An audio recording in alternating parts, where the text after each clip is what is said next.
오늘 우리에게 주시는 하나님의 말씀 함께 보도록 하겠습니다.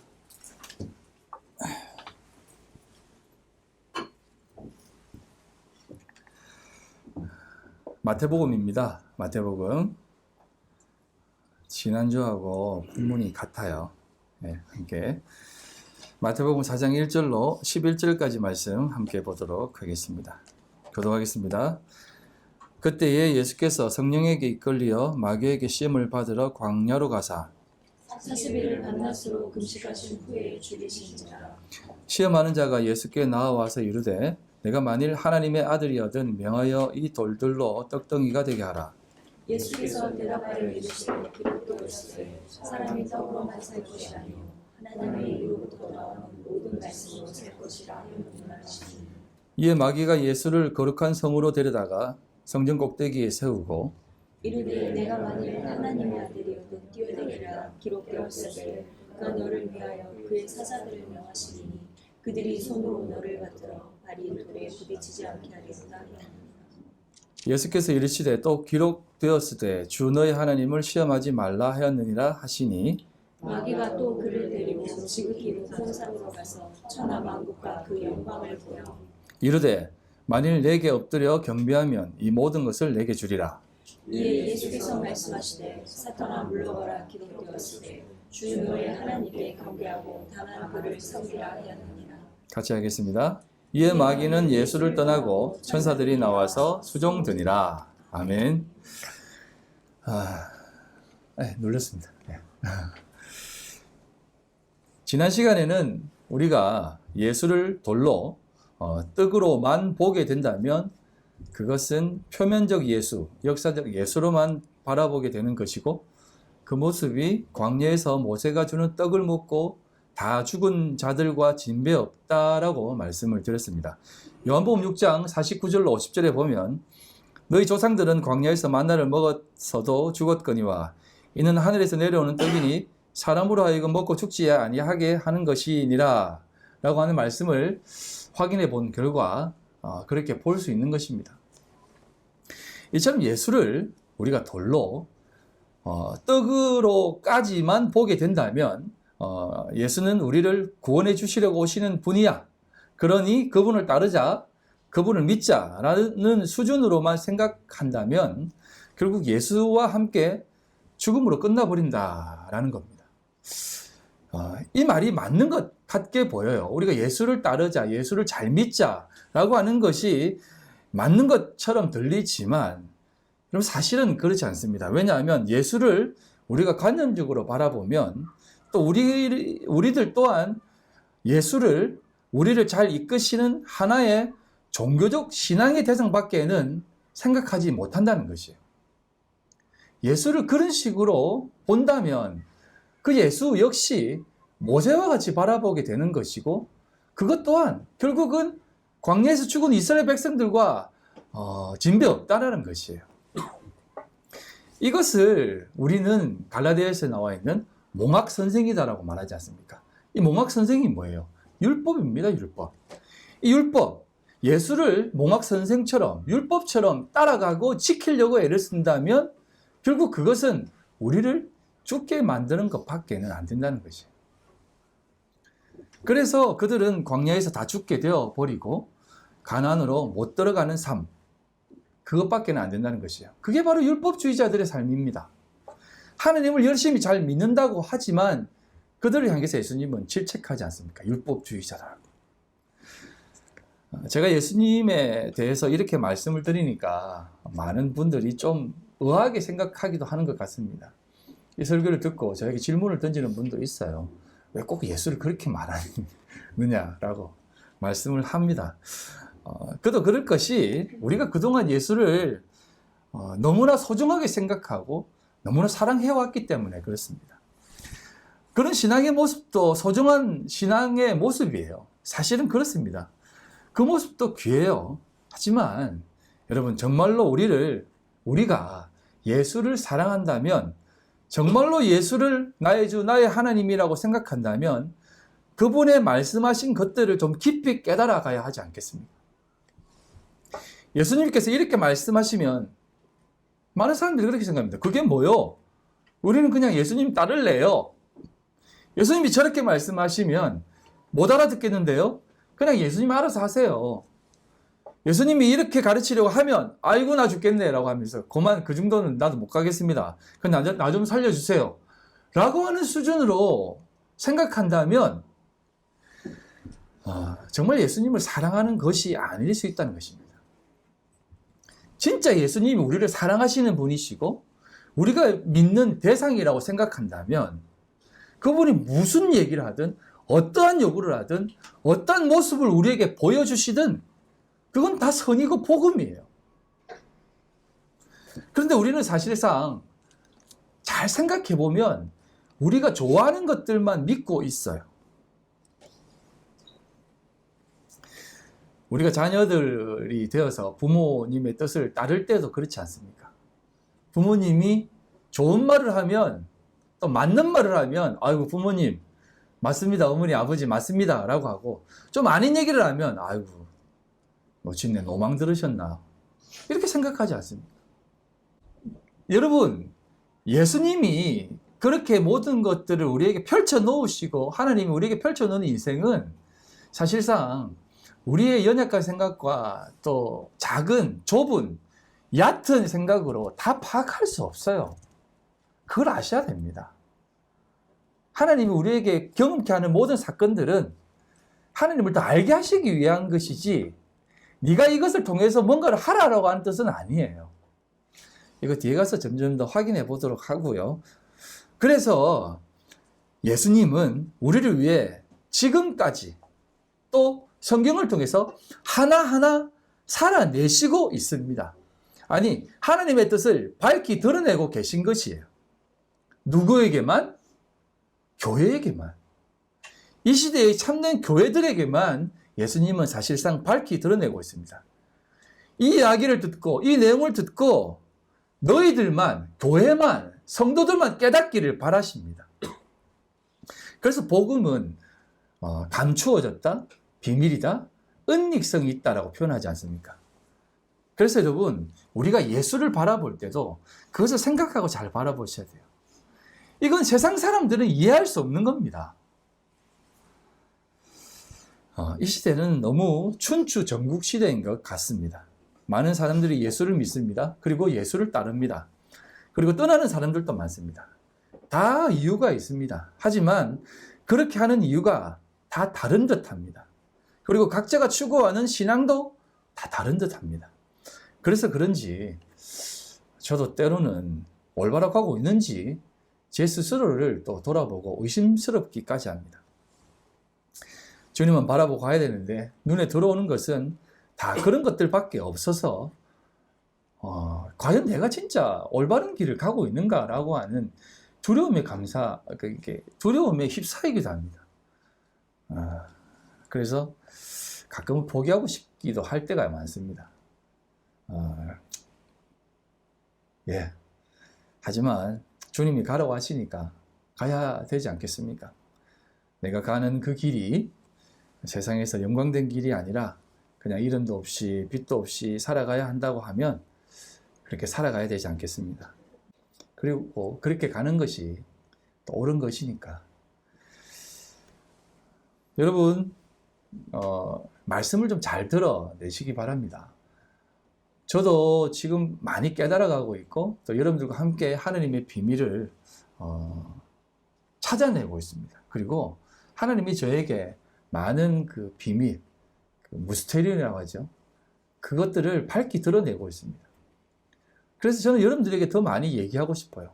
그런데 제가 이제 다른 예수 믿는 분들을 만나면 이 얘기를 하면 목사님 도대체 무슨 얘기를 하는 건가? 라고 하는 그런 눈초리로 쳐다봅니다. 그럼 저는 입을 닫을 수밖에 없어요. 왜? 말해봐야 알 수 없으니까. 그런데 저는 여러분들에게 이걸 좀 드러내고 싶습니다. 왜냐하면 이게 교회 사명이고 교회 모습이니까. 그리고 여러분들을 이곳에 불러주셨으니까. 그러니까 여러분, 제가 얼마나 이 땅 가운데 살 수 있겠습니까? 주님 부르시면 훅 가야죠. 그러나 있는 동안 여러분들에게 말씀을 잘 가르쳐주고 싶은 마음에서 정말 진실되게 열심히 하려고 하니까 말씀 잘 받아 드시기 바랍니다. 때로는 좀 길더라도 잘 받아 드시고 그렇게 갔으면 좋겠어요. 오늘 말씀도 차근차근 잘 들어보시면 예수님께서 이 땅에 오셔서 성육신 하셨습니다. 이 말은 예수님께서 인간의 몸을 입고 오신 것인데 신이 성육신 하셨다는 의미는 자신의 신적 모습을 다 버리고 내려오셨다라고 보시면 됩니다. 이것이 곧 신의 죽음이라고까지 말할 수 있는 겁니다. 즉 다시 말씀드리면 하나님이 인간이 되신 것은 죽으려고 오셨다고 보시면 됩니다. 무한하신 분이 유한한 인간으로 죽을 수밖에 없는 인간으로 오셨다는 것은 죽음을 입고 오셨다는 것이에요. 그래서 예수님은 우리를 향해서 그렇게 죽으러 오셨고 감히 말씀드리면 저주받은 존재로 오셨는데 우리는 자꾸 이 예수를 본받으려고 한다는 것입니다. 신앙의 대상으로 생각한다는 것이에요. 그래서 제가 그런 예수, 또 이렇게 표현하기가 좀 그런데요. 그런 예수를 본받지 말라는 것입니다. 돌로 떡으로만 보지 말라는 것이에요. 물론 예수를 본받는 것은 맞아요. 하지만 예수를 어떻게 본받느냐는 하늘과 땅의 차이입니다. 오늘 본문 말씀 속에서도 그것을 가르쳐주고 있는데요. 그동안 많이 들어왔지만 기본적으로 신앙을 여러분이 원하는 삶을 추구하는 하나의 방편으로 생각한다면 그것은 신앙이 아니라 신념입니다. 신앙이란 믿음의 대상의 뜻을 구하고 그 대상이 원하는 삶이 무엇인지 찾고 믿는 것이에요. 신념은 자신이 원하는 것을 신에게 요구해서 관철시키는 것입니다. 그래서 신앙생활이라는 게 그런 것이 아니다라는 것이에요. 오늘 본문의 시작도 왜 이렇게 시작하는 것일까요? 어떤 의미에서 이렇게 시작하셨다라고 생각하세요? 내가 신앙을 지켜 하나님의 뜻을 이루는 모습을 보이시려고 이렇게 시작하셨다라고 생각하십니까? 그래서 예수님이 내가 과감히 광야로 들어가신 것이다라고 생각하세요? 심지어는 그냥 받으면 밋밋하니까 시험을 받는 것도 밋밋하니까 40일 동안 굶어서 극한의 상태를 만들고 시험에 통과하는 위험을 보이시려고 그렇게 들어가셨다라고 생각하세요? 그게 아니란 말입니다. 예수님은 그렇게 자신을 드러내신 것이 아니라 자신이 왜 이렇게 무엇 때문에 오셨는지를 드러내시며 하나님의 구원의 역사를 완성시키시기 위해서 이렇게 들어가신 것이에요. 그래서 예수는 광야로 들어가시고 우리에게 구약의 이스라엘 백성들의 모습을 다시 한번 확인시켜 주시면서 들어가시는 것입니다. 그들은 예표로, 예수는 성취로 그렇게 하신 것이에요. 그래서 광야로 들어가십니다. 40일 동안. 성경은 40일 금식 후에 시험을 받았다라고 기록하는데 이 내용이 구약의 신명기에 조금 더 그림을 이렇게 스펙트럼을 넓게 해서 보여줍니다. 9장 9절입니다. 신명기 9장 9절부터 10절.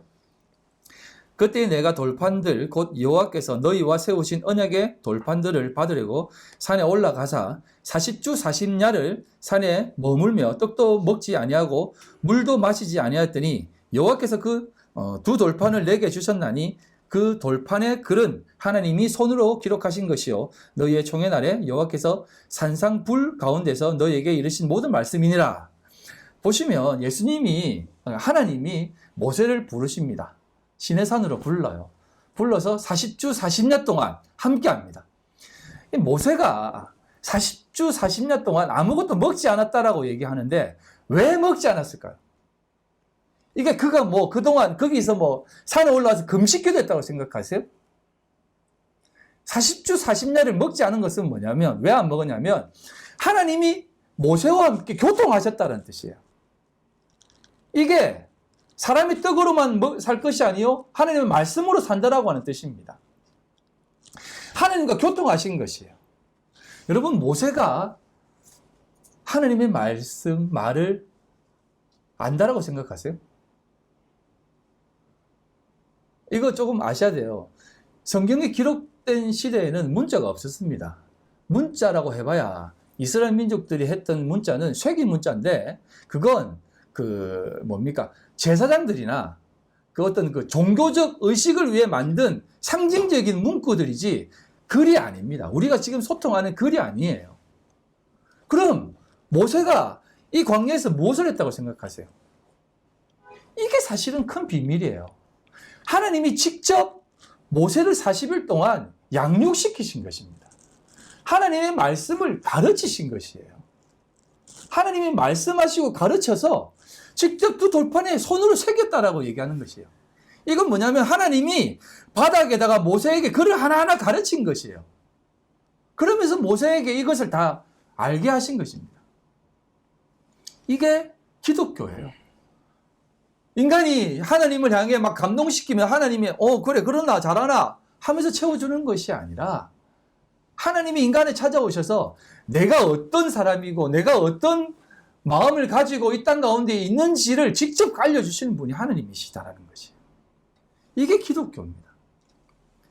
그래서 그 돌판을 주시는 것입니다. 이걸 예표하는 것입니다. 그걸 예표로 우리에게 보여주시고 예수님이 이것을 광야에서 성취시키는 것이에요. 누구에게? 광야 교회로 나온 이스라엘 백성들에게, 즉 교회에게, 오늘날 믿음의 성도들에게 이것을 우리에게 가르쳐 주시고 성취시키는 것이에요. 하지만 이스라엘 백성들에게 하나님께서 율법을 주셨습니다. 주셨지만 그들이 그 율법을 받아냅니까? 못 받아냅니다. 그 돌판 들고 가다가 모세가 열받아가지고 돌판을 깨버려요.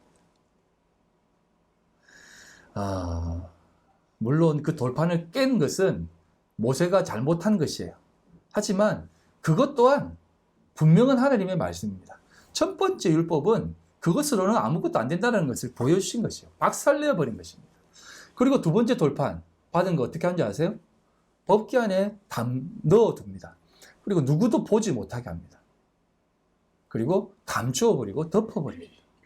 이게 바로 예수 그리스도가 드러내시는 은혜의 모습이 아닙니까? 율법으로는 안 되니까 내가 덮어야 된다는 겁니다. 첫 번째 돌판을 깨뜨리고 두 번째 돌판을 법궤에 넣는 것입니다. 그래서 이런 모든 상황들을 하나님께서는 은혜로 이루어 가게 하겠다라는 것을 우리에게 다시 한번 확인시켜 주는 것입니다. 그게 바로 신명기 18장 15절에 나와 있는 내용이에요. 내 하나님 여호와께서 너희 가운데 내 형제 중에서 너를 위하여 나와 같은 선지자 하나를 일으키리니 너희는 그의 말을 들을지니라. 나와 같은 선지자가 누굽니까? 예수. 여러분, 선지자란 어떤 분입니까? 먼저선 알지, 먼저 알아서 그 하나님의 뜻을 이 땅 가운데 살아내는 사람이 선지자입니다. 예수를 선지자로 불러주신 것이에요. 우리가 얘기하지 않습니까? 예수님의 3대 직분, 제사장 직분, 선지자 직분, 왕의 직분, 이렇게 하지 않습니까? 선지자로 오셔서 우리에게 먼저 그 뜻을 행하며 살아가십니다. 이건 자신의 뜻을 드러내는 것도 아니에요. 여러분, 선지서를 좀 자세히 들여다보셨습니까?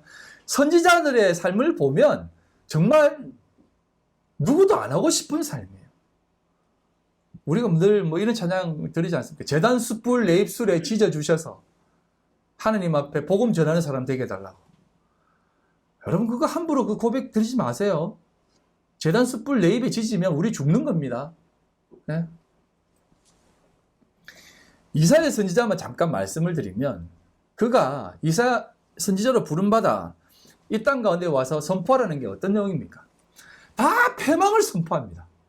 이스라엘 민족들도 패망할 것이고 너희들 민족도 다 패망할 것이고 다 죽어 없어질 것이다라는 겁니다. 그리고 6장에 선지자의 모습으로 부름받는 장면이 등장하지 않습니까? 여러분, 눈으로 좀 읽어보십시오. 하나님께서 하늘의 소리에 들립니다. 내가 누구를 보내며 누가 우리를 위하여 갈고 하니까 이사야가 내가 여기 있니다 나를 보내소서라고 하니까 하나님께서 내가 여기 있나이다 나를 보내소서라고 하니까 하나님이 이렇게 얘기합니다. 9절에 여호와께서 이르시되 가서 이 백성에게 이르기를 너희가 듣기는 들어도 깨닫지 못할 것이요 보기는 보아도 알지 못하리라 하여 이 백성의 마음을 둔하게 하며 그들의 귀가 막히고 그들의 눈이 감기게 하라. 염려하건대 그들이 눈으로 보고 귀로 듣고 마음으로 깨달아 다시 돌아와 고침을 받을 간호로 하시기에 라고 합니다. 이사야 선지자가 하나님 내가 나가서 이스라엘 백성들에게 회개를 선포하겠습니다. 하나님께로 돌아오게 하는 사람으로 살겠습니다라고 하니까 하나님이 뭐라고 하시냐면 알았다. 그럼 가서 뭐라고 얘기하냐면 그들은 기가 막히고 눈이 멀어서 아무것도 보지 못하는 존재다. 그리고 심지어는 눈도 가리고 귀도 막아서 아무것도 보지 못하고 듣지 못하게 해라라고 합니다. 혹시 그 얘기 듣고 돌이킬까 염려된다라고 하는 거예요. 여러분 이게 무슨 말이냐면 제가 조금 옆으로 새겠습니다. 이게 무슨 말이냐면 예수님이 오셔서 복음을 전하고 하나님 나라를 선포했습니다. 그러면 수많은 사람들이 그분을 바라보며 따랐어요. 그런데 한 사람이라도 예수의 모습을 보고 그 진리를 깨달아 예수님 진짜 하나님 아들이네? 라고 한다고 하면 예수가 십자가에 못 박히시겠습니까? 심지어 빌라도가 그것을 깨달아가지고 진짜 예수님 하나님 아들이네. 죽이면 안 되겠다라고 하는 순간 예수님이 죽임을 당하겠어요? 안 죽는다니까요. 못 죽인다니까요. 이스라엘 모든 민족들 전부 다가 예수를 바라보고 아무도 몰라봤다니까요. 이 뒤에 한 번 더 얘기하겠지만 그래서 십자가에 못 박아버린 겁니다. 아무도 못 보게 하신 것이에요. 그런 모습으로 예수님이 오셨다니까요. 누구도 흠모하지 않는 모습으로 오셨다니까요. 그런데 우리는 그런 예수를 자꾸 본받으려고 그래요. 진리를 깨닫고 본받으면 돼요. 그러니까 이사야가 이렇게 합니다. 그럼 언제까지요? 언제까지 이렇게 됩니까? 라고 하니까 10분의 1까지도 다 황폐해져야 된다. 우리는 10분의 1 하면 그거라도 남겨둔다고 생각하겠죠. 아니요. 10분의 1까지 더 황폐되어야 된다. 다 황폐해지고 여러분 거루터기란 거루터기가 남았네? 이런 개념이 아니에요. 거루터기란 밑둥 다 죽은 나무예요. 다 죽은. 살 수 없는 나무입니다. 거기에 한 씨가 생긴다는 것이에요. 거룩한 씨? 그게 예수 그리스도라는 것이에요. 그리고 나서 무슨 얘기를 무슨 얘기를 듣냐면 아내가 있지? 자식을 낳아라. 자식을 낳으면 이름을 지어라. 이렇게 지으라고 합니다. 마할살랏 하스바스. 이게 히브리 원어는 마헤르살랏 하스바스입니다. 이게 무슨 뜻이냐면 노략물, 약탈물이라는 뜻입니다. 너희들 이스라엘 민족들이 가지고 있는 모든 기병들 다 약탈될 것이다. 이렇게 지으라고 그래요. 여러분 자식을 낳았는데 자식 이름을 손 약탈당함 그건 말도 안 되지 않습니까? 아무튼 이름도 마찬가지예요. 이름이라는 것은 부모의 소망을 담아 그 이름 짓는 것 아닙니까? 예? 호진이, 예? 상우, 다 부모의 소망이 담아 지은 것이에요. 예? 승민이, 승리하는 민족이 돼야 되는 거 아닙니까? 예? 승민아, 승리하는 민족이 돼야 된다. 알았지? 그래. 승준이, 예. 승리를 준비하는, 예. 예. 아무튼 그런 거 아니겠습니까? 그런데 이스라엘한테는 이런 이름을 지으라는 것이에요. 이게 선지자로 부름받아 하나님의 뜻을 자신의 모든 삶으로 또 가족으로 드러내는 삶을 살게 하시는 게 선지자의 삶이에요. 예레미야도 마찬가지고 여러분 아모스, 요나, 예?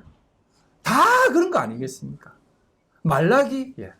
심지어는 마지막 선지자인 세례요한까지도 그의 삶을 그렇게 오직 예수님의 뜻, 하나님의 뜻만 드러내고 그렇게 가는 것이에요. 예수의 삶도 그렇게 우리를 위해 오셨다는 것입니다. 그런데 6장에 나와 있듯이 아무도 못 알아듣고 아무도 깨닫지 못할 것이다 라고 하는 그 내용이 요한복음 1장에도 그대로 드러나지 않습니까? 요한복음 1장 1절입니다. 1절부터 5절입니다. 너무나 중요한 말씀이기 때문에 한 번 더 확인을 하면 태초에 말씀이 계시니라 이 말씀이 하나님과 함께 계셨으니 이 말씀은 곧 하나님이시니라 그가 태초에 하나님과 함께 계셨고 만물이 그로 말미암아 지은 바 되었으니 지은 것이 하나도 그가 없이는 된 것이 없느니라 그 안에 생명이 있었으니 이 생명은 사람들의 빛이라 빛이 어두움에 빛이 돼 어둠이 깨닫지 못했더라. 10절입니다. 그가 세상에 계셨으면 세상은 그로 말미암아 지은 바 되었으니 세상이 그를 알지 못하였고 자기 땅에 오매 자기 백성이 영접하지 아니하였으나라고 얘기합니다. 왕이시고 빛이시고 말씀이신 분이 오셨는데 아무도 깨닫지 못하고 알지 못했다라고 요한복음은 딱 결론부터 딱 때리고 시작하는 것입니다. 그걸 말씀하고 결론을 얘기하고 그런 분으로 못 알아들으니까 예수님이 쭉 그렇게 드러내니까 너희들은 좀 깨달아 알아라, 알아먹으라라고 이렇게 말씀하시는 것이죠.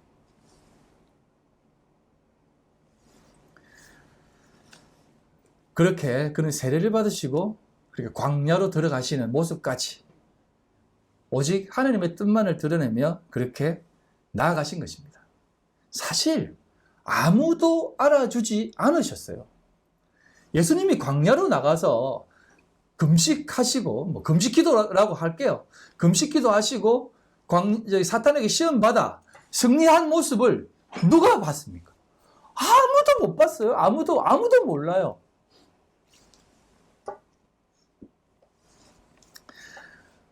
어떤 사역자들, 목회자들은 이런 일들을 많이 합니다. 목회를 시작 전에 금식기도를 합니다. 물론 귀한 마음가짐입니다. 하지만 대부분이 이 정도는 해야 시작한다라고 할 수 있지 하는 마음으로 하기 때문에 문제입니다. 어떤 분은 목회의 성공 비결은 기도에 있다라고 하면서 40일 금식 기도를 권장하기도 합니다. 심지어는 명함에 기입까지 해요. 그런데 그 말 자체가 잘못이에요. 목회 성공이라는 말이 어디 있습니까? 그리고 40일 금식이나 무슨 특별한 준비를 한다는 말 자체가 이건 무슨 신내림 받는 것도 아니고 그런 걸 왜 하는 것입니까? 그러면 목회를 왜 하는 것일까요? 왜 목회를 하는 겁니까? 자신의 능력의 조기라는 것을 확인하기 위해서 하는 것일까요? 아니면 이 땅에 정말로 좋은 교회를 세우려고 하는 것일까요? 저는 정말 의문이 듭니다. 이 땅에 좋은 교회를 만든다는 것이 무엇인지 말입니다. 기독교가 이 땅에 좋은 교회를 만든다는 것이 정말로 무슨 의미로 그렇게 쓰는지 모르겠습니다. 이 땅이라는 곳이 과연 무엇인지를 우리는 너무나 모르고 이렇게 얘기하는 것 같아서 고민되는 겁니다. 지금 하는 이야기를 좀 잘 들어보시기 바랍니다. 예수님이 광야에 들어가셔서 받으시는 모든 시험이 이 내용입니다. 광야는 세상이 아니라 교회입니다. 무슨 세상에 나가서 기업을 하는데 사업을 하는데 마귀의 영, 거짓의 영 이런 것들에 휩싸이지 않고 정직하게 살아가는 것이 이런 모습이다. 이런 것을 가르치는 것이 아니에요. 광야란 교회입니다. 자, 그럼 다시 말하면 이 땅에서 좋은 교회를 만든다는 것이 무슨 의미일까요? 여러분, 하나님이 이 세상을 만드시고 에덴 동산을 두셨습니다. 그런데 이 에덴 동산이 교회입니다. 하나님이 그곳에 많은 실과를 두셨습니다. 하나님의 그 풍성함을 두신 것이에요. 그리고 그 동산 중앙에 선악을 알게 한 나무와 생명나무를 두었다라고 얘기합니다. 교회 안에 예수의 생명, 즉 알곡과 가라지가 있다라는 말씀, 이런 모습의 형국이에요. 한국 기독교 역사는 100년이 안 되었습니다. 교회 역사가 100년이 안 됐다는 것이에요. 그런데 그 교회가 내어놓는 것이 다 진리라고 생각하지 마세요. 우리가 생각하는 좋은 교회, 괜찮은 교회, 건강한 교회가 내어놓는 것이 여러분 진리라고 다 생각하지 마세요. 예수님은 세상이 우리를 미워할 거고 내칠 것이라고 했지 똑같은 목적지를 두고 누가 먼저 그 목적을 성취하고 달성하느냐에 대한 내기를 하는 그런 사이가 아니다라고 말씀하고 계세요. 이 땅의 교회나 세상이 추구하는 선함을 추구하는 사람들이나 다 같은 목표를 가지고 있어요.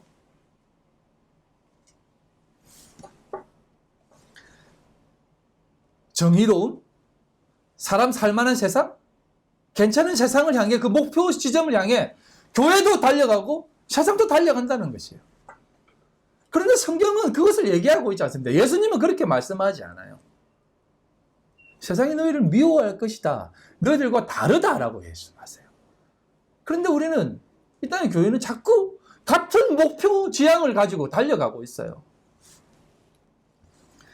성경에 나오는 수많은 도덕적 윤리적 명령은 세상이 인식하고 이해하는 산상수훈을 복무하면서 또 한번 말씀을 드릴 텐데, 산상수훈에 나오는 괜찮고 훌륭하고 멋진 모습의 삶이 아니라, 그들이 생각하는 모습이 아니라 그들이 생각하는 것과 좀 달라야 되지 않겠습니까? 또 고급하고 귀한 모습이 있지 않겠습니까? 세상이 추구하는 선함을 추구하는 표피적 모습이 아니라. 그런데 왜 하나님께서는 우리에게 이 땅을 살면서 선하게 살아라, 착하게 살아라, 사랑하라라고 말씀하실까요? 그게 율법이 가지고 있는 특성이에요. 몽학선생이라는 것입니다. 율법의 원시 모형이 선악과입니다. 제가 말씀드렸잖아요. 율법의 원시 모형이 선악과예요. 그건 다 우리가 학자들이 다 얘기하는 것입니다. 그런데 제가 말씀드렸잖아요. 동산 중앙에 딱 만들어 놓고 먹으라 라고 해놨다니까요. 그래서 그 율법을 먹는 것입니다. 딱 먹어야 되는 것이에요. 그거 먹어야 내가 죄인이구나라는 것을 깨달을 수 있다는 것입니다. 그런데 여러분, 그 선악과란 어떻게 생겼다고요? 여러분 다 알지 않습니까? 선악과는 어떻게 생겼다고요? 여자가 보기에. 여자는 누구라고요? 교회를 얘기합니다. 여자가 보기에 먹음직도 하고 보암직도 하고 지혜롭게 할 만큼 탐스럽게 생겼다라고 얘기합니다.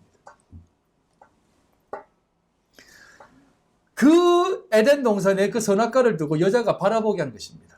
에덴 동산은 교회라고 얘기했습니다. 이걸 따먹을 만큼 탐스러운 것이에요. 여러분, 교회가 오늘날 추구하는 모습, 이런 모습 아닙니까? 탐스럽고 보암직스럽고 먹음직스러운, 세상이 보기에 보기 좋은 모습. 그러나 하나님은 그거 따먹지 말라라고 했는데 우리가 보기에는 그게 정말 좋아 보여요. 교회가 보기에도 정말 좋아 보이는 것입니다. 여러분, 믿지 않는 사람이나 믿는 사람이나 동일하게 생각하는 게 뭔지 아세요? 정결함, 순수함, 깨끗함, 겸허함, 겸손함, 그리고 무소유, 이런 거예요. 여러분, 원불교, 불교, 그분들은 정말 이제 이상한 놈들 말고요, 훌륭한 분들 많아요. 정말 그분들은 공양미 한 톨 밥 한 톨 안 버립니다. 우리 점심 먹고 배부르면 다 갖다 버리는 그런 수준 아니에요. 밥 한 톨 넘기면 벌 받는다고 생각해요. 신도들이 어떻게 우리에게 바친 물건인데 이렇게 낭비하느냐라고 생각합니다. 누가 봐도 좋게 생각하는 것이에요. 그런데 교회가 그걸 추구한다는 것입니다. 누가 봐도 보암직스럽고 먹음직스러운 그걸 추구한다는 것입니다. 그런데 하나님이 요구하시는 건 여자가 보기에 보암직도 먹음직도한 열매가 아니라 하나님이 보시기에 좋았더라라는 열매가 되어야 된다는 것이에요. 하나님이 보시기에 좋았더라? 그게 무엇입니까? 하나님이 홀로 아무것도 없는 가운데에서 모든 것을 창조하시고 그 공허와 혼돈 속에서 창조하시고 보시기에 참 좋았더라 라고 하는 말이에요. 그래야만 하나님 홀로 영광 받는 것이에요. 세상이 만들어내 놓은 모든 그 가시덩굴과 엉겅퀴, 보기에 좋았다라고 생각하는 그 모든 것들 속에서 이거는 혼돈과 공허야 라고 하면서 그것을 다 치워버리고 하나님 홀로 영광받는, 하나님 보시기에 좋은 것을 만들어내는, 그게 그게 진짜라니까요. 교회는 이 세상에서 우리가 보기에, 인간이 보기에 보암직도 하고 먹음직한 것들을 마구 만들어 내놓고, 하나님은 그걸 하나님이 보시기에 좋은 것으로 바꾸어 놓는 것이 바로 신앙생활이라는 것입니다. 이 두 가지가 성도의 인생 속에서 함께 일어나는 것입니다. 그래서 고난이 있는 것이에요. 그래서 고통이 있는 것입니다. 그런데 그걸 하나님이 새롭게 창조한다는 뜻입니다. 새로운 피조물이라는 것이에요. 하나님께서는 오늘도 똑같이 성경 말씀을 통해서 우리 성도들에게 보암직도 하고 먹음직한 선악과를 던지십니다. 에덴 동산에서 그 선악과를 따먹으라고 주신 그 과일처럼 오늘도 우리에게 그것을 던져줍니다. 윤리, 도덕적인 것들로 우리에게 던져줍니다. 그리고 나서 우리에게 그것을 먹으라고 합니다. 여러분 그거 꼭 먹으셔야 돼요. 이거 제가 다음 주에 좀 설명을 드릴게요. 그렇게 먹어야만 여러분 우리가 철저하게 죄 있는 것을 깨달아요. 예수를 십자가에 못 박게 한 사람으로서 모든 인류가 드러나야만 그걸 보고 우리가 용서받아야 될 죄인이구나라는 것을 깨닫게 된다니까요. 잊지 마십시오. 아담과 하와가 선악과를 따먹고 선악의 주체가 되어서 보암직도 하고 먹음직한 열매를 맺어내고 있는 그 역사에 우리도 교회도 기여하겠다라고 하는 모든 행위가 예수를 십자가에 못 박는 것이다라는 것을. 그런데 그렇게 해야만 못 박히셔서 우리를 위해 그 자리에 나가신다는 것이에요. 그래서 하나님을 나 밖으로 쫓아내는 것으로 생각되어지지만 에덴 동산에서 쫓겨나가는 모습으로 우리에게 그려지는 것입니다. 그래서 이런 불말로 이렇게 두루 도는 화영검으로 에덴 동산을 막았다고 하지 않습니까? 두루 도는 화영검이 뭐예요? 그게 말씀, 진리예요. 아무도 그것을 깨달아 못 들어간다는 것입니다. 오직 위의 물로 변화된 사람만 그 불을 통과할 수 있는 것이에요. 선악과 따먹은 그 아담 안에 있는 인간들은 항상 훌륭한 인간으로 만들기 위해서, 훌륭한 인간이 되기 위해서, 또 훌륭한 교회라는 모습을 만들기 위해서 계속해서 보암직도 하고 먹음직스러운 것들을 만들어냅니다. 하지만 모든 것이 다 하나님이 새롭게 만들어내어야 될 것이다라는 것을 조금 아시고 만들어내시라는 것이에요. 누구도 이 부분에 대해서 자유로울 수 없어요. 여러분 만들어내셔야 돼요. 우리는 그렇게 될 수밖에 없습니다. 하지만 하나님이 그것을 바꾸어 주신다라는 것을 좀 믿으시기 바랍니다. 그게 에덴 동산이고 교회입니다. 그리고 등장하는 것이 뭐냐면 하늘의 식양을 본따 만든 성막이에요. 성막은 광야교회 정중앙에 있는 것입니다. 정중앙에 하나님의 그 식양들을 만든 성막이 있는데, 그리고 주변에 진을 치고 교회로 형성하고 있지 않습니까? 그런데 그 광야 생활하는 그 광야교회 모습, 어떤 모습이에요?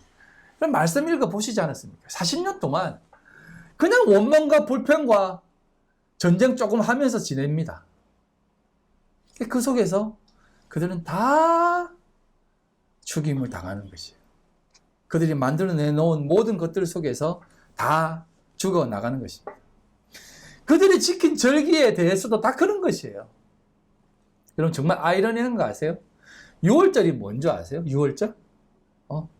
예수 그리스도의 그 십자가에 못 박히시는 것을 상징하는 것 아닙니까? 어린 양의 그 피를 문설주와 임방에 바르는 것. 왜 문지방에는 안 바르냐면 거기에 대고 양을 잡았기 때문에 거기에는 바를 필요가 없는 겁니다. 그래서 피 전체를 다 발랐다는 개념이에요. 그걸 여러분 6월절 절기를 지키라고 했지 않습니까? 이스라엘 백성들이 지켰다고 생각하세요? 40년 광야 기간 동안 한 번도 안 지켰어요. 이게 이스라엘 백성이에요. 딱 3번 지켰습니다. 출애굽 나오면서 한 번 지키고, 모세가 저기 말했던 그 식양대로 지키고, 들어가서 율법 받으면서, 시내산에서 율법 받으면서 한 번 딱 지키고, 그 다음 아무것도 안 지켰어요. 그러면서 여호수아 들어가기 전에, 가나안 땅 들어가기 전에 한 번 또 지켰어요. 할례하고. 그건 안 지킨 것이에요, 안 지킨 것. 안 지켰다라고 보다는 그냥 안 지키게 한 것이다라고 말하면 됩니다. 그렇게 확인되어지고 드러나 우리 육신이 다 죽어? 여호수아와 함께 가나안 들어갈 때 6월절 지켰던 것처럼 그것으로 확인하여서 하나님께로 들어가라는 개념이에요. 그게 바로 오늘날 교회는 광야로 들어가야 된다라는 것을 말씀하고 있는 것입니다. 그런 모습으로 우리가 교회로 자리해야 되고 그러한 모습으로 광야에 들어가야 된다는 것이에요. 지금 계속 막 두서없이 말하니까 무슨 말인가 싶죠? 좀 자세히 들어보시기 바랍니다. 여러분, 그래서 예수님이 첫 번째 받으신 시험이 뭐냐면 돌로 떡을 만들어 먹으라 라고 하는 것이 그런 의미가 아니다라는 것이에요. 예수를 돌로 떡으로 율법으로 그냥 그것을 지키는 것으로 먹고 배부른 것으로 지키게 되면 그것 먹고 죽는다라는 것이에요. 하지만 그것을 말씀으로 받아 먹어야만, 진리로 받아 먹어야만 살 수 있다라는 것을 얘기해 주는 것이에요. 그러고 나서 어떻게 얘기합니까? 높은 곳에 올라가 뛰어내리라고 합니다. 그럼 천사가 받아준다라고 하거든요. 자, 천사가 받아준다고 하는데 여러분, 높은 곳에서 뛰어내리면 천사가 받아준다라고 생각하세요? No! 안 받아줍니다. 세상이 받아줍니다. 마귀가 얘기한 것 잘 생각하세요. 교회를 향해 말하는 것입니다. 광야는 교회예요. 높은 곳, 성전 꼭대기입니다. 교회에서 뛰어내리는 것이에요. 그러면 천사가 와서 받아준다고 했는데 예수님 안 뛰어내립니다. 왜? 뛰어내리면 받는 것이 율법이기 때문에. 뛰어내리면 받는 것이 세상이기 때문에. 여러분 이거 잘 생각하세요. 지금도 많은 사람들이 이렇게 생각합니다. 하나님 앞에 사역을 시작하고 주의 일을 시작하려면 이 정도 각오는 있어야 된다는 것입니다. 다짐이 있어야 된다고 생각합니다. 이 정도 정신이라면, 이 정도 의식이라면, 이 정도 의식이라면 해볼 수 있을 것이다라고 생각합니다. 훌륭합니다. 대단해요. 그런데 여러분, 제가 지금 여러분들에게 말씀드리고 싶은 것은 뭐냐면, 여러분, 그렇게 해서 교회하고 싶으세요? 그게 그렇게 교회를 세워난다고 생각하세요? 그런 각오와 헌신, 뛰어내리는 각오로 한다고 생각하세요? 여러분 그렇게 뛰어내려 보세요. 세상이 다 받아줍니다. 와, 이런 목사님이셨구나. 다 받아줍니다.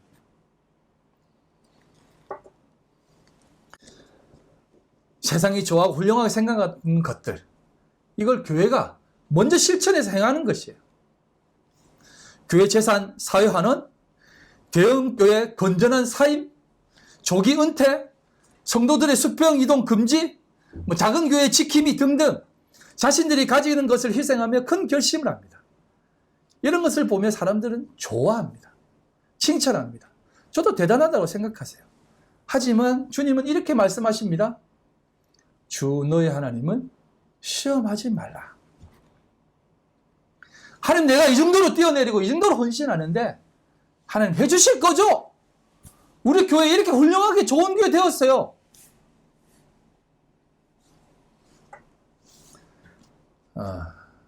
그래서 한번 생각해 봤어요. 우리 저기 누구지? 유기성 목사님도 일찍 은퇴하신다더라고요. 여러분, 대형 교회 빨리 은퇴하면 더 좋지 뭐가 안 좋습니다.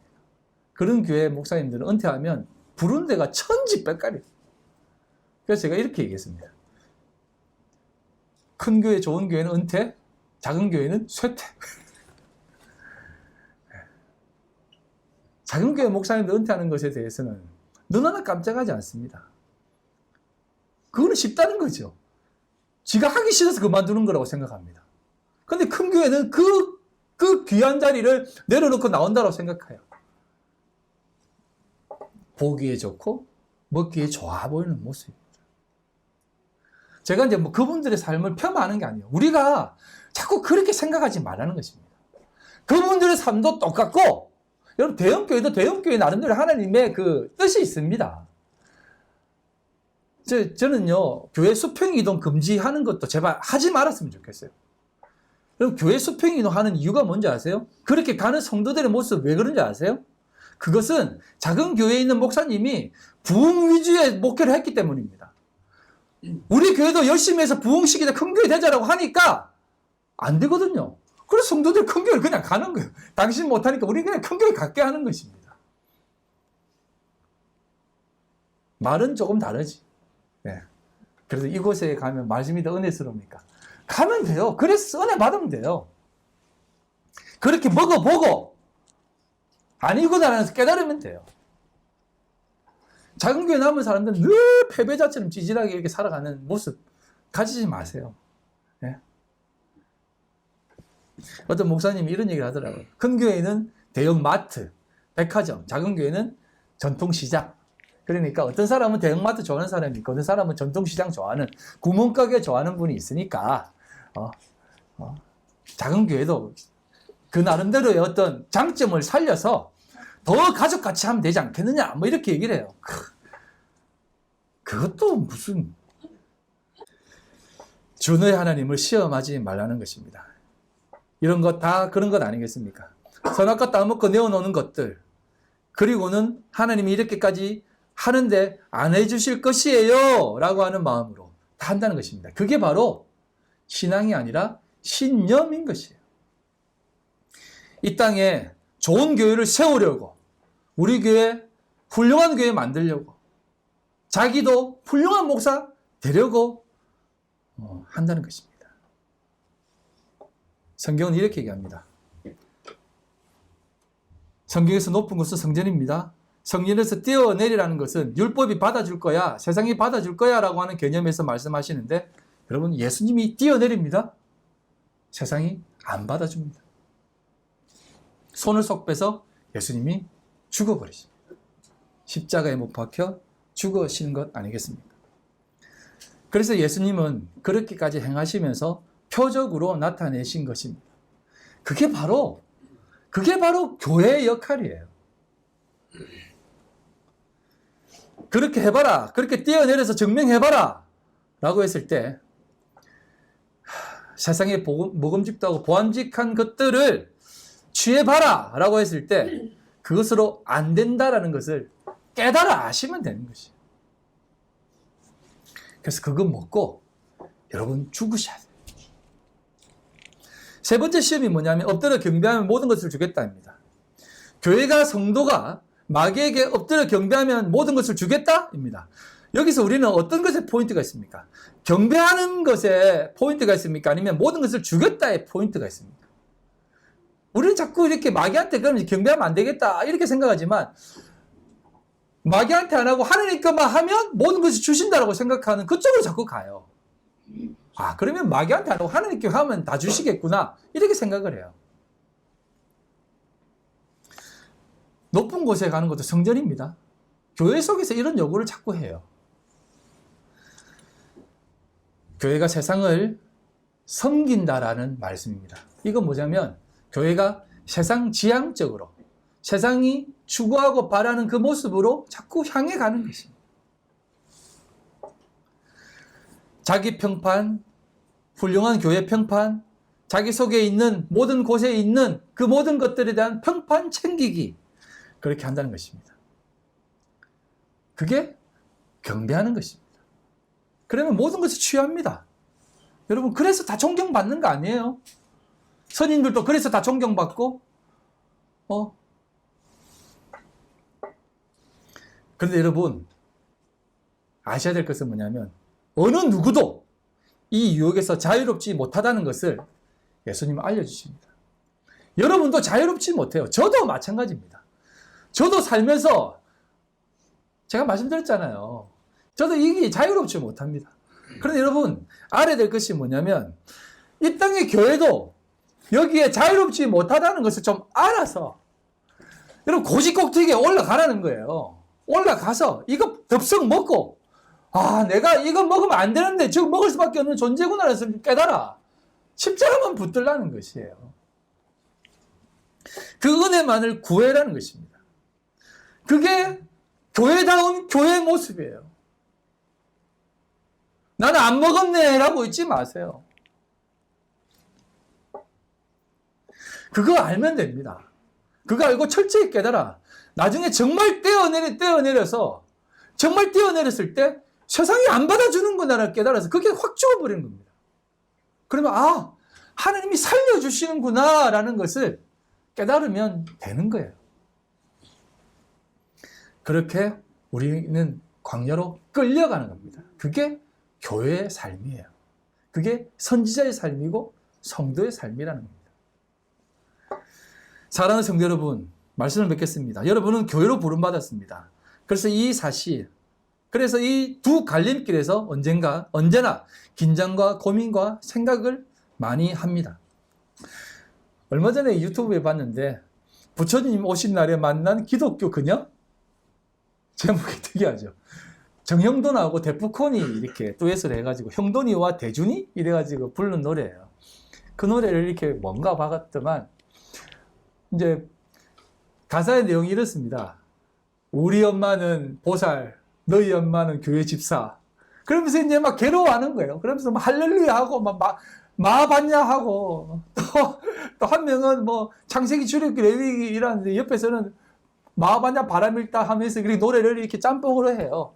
그러면서 근데 그게 머리는 가발 쓰고 우스꽝스러운데 표정은 세상 누구보다 진지해요. 그리고 거기 나오는 두 명의 주인공, 여자가 기독교고 남자가 불교거든요. 그 뮤직비디오에 나오는 남자는 108배 하면서 막 간절하게 기도합니다. 어떤 기도를 하는지 나오진 않아요. 아무튼 그가 믿는 신에게 간곡히 구하겠죠. 이 사람이 불교 신자가 되든 아니면 이게 모든 것이 다 함께 되든 종교가 통합되든 이런 식으로 구하겠죠. 기독교 그녀도 철야기도 하면서 그렇게 구합니다. 간절히 기도합니다. 굉장히 진지하게 얘기해요. 그걸 보면서 제가 무엇을 느꼈냐면 오늘날 교회의 모습이구나라는 생각이 들어요. 성악가를 입에 딱 물고 먹지도 못하고 삼키지도 못해서 어쩔 줄 모르는 어중간하게 이렇게 서 있는 교회의 모습인 것 같아요. 세상 따라 안 가자니 교회 욕먹을 것 같고 세상 따라 가자니 어떻게 따라가는지도 모르고 그러면 이 기독교도 추구하고 세상도 추구하는 그 보기에도 좋고 먹음직스러운 것을 따라가야 되긴 하는데 이것도 조금 아닌 것 같고 입에 물고 먹지도 못하고 뱉지도 못하는 선악과 입에 물고 그냥 졸졸졸 걸어가고 있는 그런 모습 아니겠습니까? 제가 이 모습에 대해서 다음 주에 한번 말씀을 드리겠습니다. 사랑하는 성도 여러분, 그냥 삼키세요. 삼키라고 주신 겁니다. 삼켜야만 예수를 올바로 보는 것입니다. 삼켜야만 교회로 부름받은 자리가 어떤 자리인지를 깨닫는 자리예요. 그래야만 복음의 진리를 깨달을 수 있습니다. 율법의 첫 번째 돌판이 우리 머리 속에 떨어져 같이 깨어져 버려야만 복음으로 거듭날 수 있는 것이에요.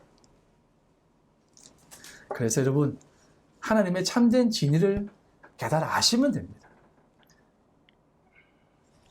말씀을 맺고 정리할 때 여러분 이 한 가지만 기억하십시오. 예술은 돌로 떡으로 와 우리 속에 던져집니다. 그래서 그것이 같이 박살나 우리는 살아나는 겁니다. 그러니 오직 광야 교회로 부름받아 하나님의 사람으로 살아가는 그 자리가 어떤 자리인지를 깨달아 믿음의 성도로서 참된 모습으로 살아가시길 주님의 이름으로 간절히 소망합니다. 이 시간 기도하실 때 하나님 아버지 영광과 찬송을 올려드립니다. 우리 모두 성도들 교회로 불러주셨습니다.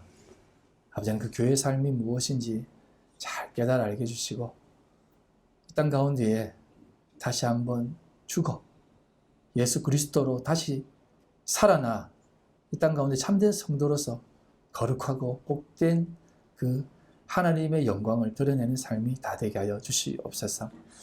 하나님, 하나님의 백성들 주님 아실 줄 믿사오니 주님 한 사람도 실족지 않게 해주시고 하나님께서 눈동자같이 지켜주시고 보하여 주시옵소서.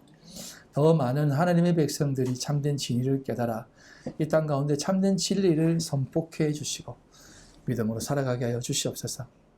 그런 하나님 마지막 때가 이 땅 가운데 지금 도래하는 듯합니다.